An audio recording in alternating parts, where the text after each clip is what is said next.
Барлықтарыңызға сәлем, менің құрметті тыңдармандарым. Каналыма тіркеліп, лайк басып, қолдап кетіңіздер. Монша және Жездем. Өзінің менен 1-2 жас қана үлкендігі бар. Құрдас деуге де болатын еді. Әттең, әпкемізді алып, аяқ астынан Жезде болып шыға келді.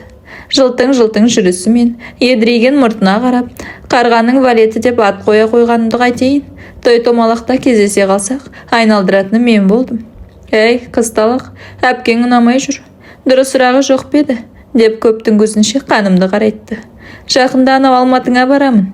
Жақсырақ қыздарың болса, мына Жездеңе дайындап қой, деп тағы күйдірді. Оның тілі сала құлаш.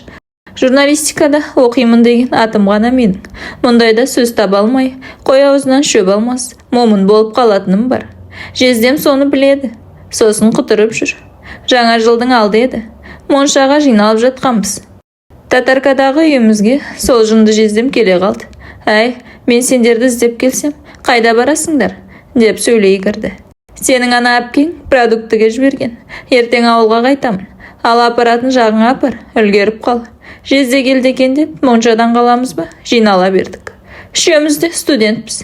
Тәкең мен бөкен ғой жанымда. Бізге кінә арта қоймас. Үйде отыра тұр. Әй, мен де барайын сендермен. 1-2 саптаяқ сыра ішейін, деп Жездем бізбен ере шықты.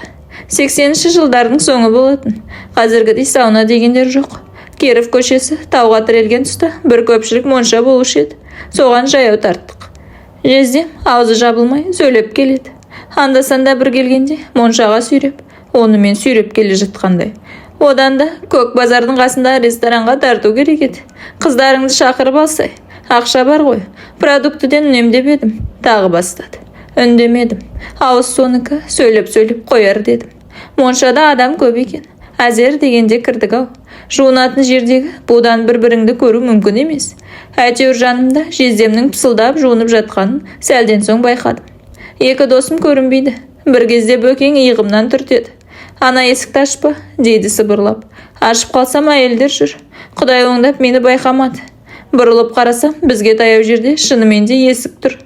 Кәдімгі ерлер мен әйелдер бөлімінің арасын байланыстыратын есік.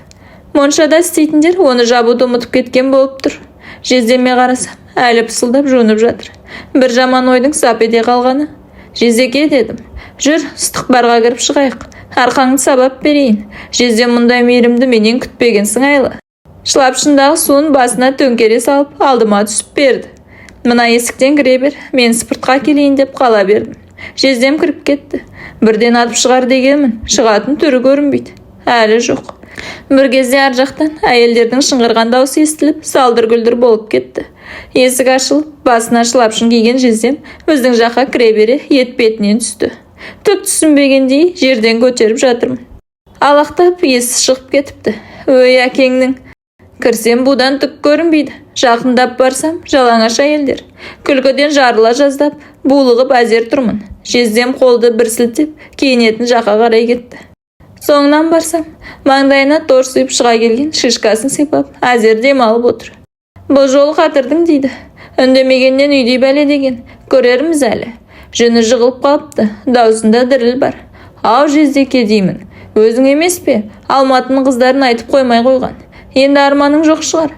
Әпкеме менің жасаған жақсылығымды айта бар. Бүгінде сол моншаның тұсынан жиі өтемін. Сыртына монша деп жазылып қойғаны болмаса, көп өзгермеген. Көрген сайын Жездем есіме түседі. Айтпақшы, сол оқиғадан соң орынсыз қалжыңдарын қойып кеткен менің Жездем.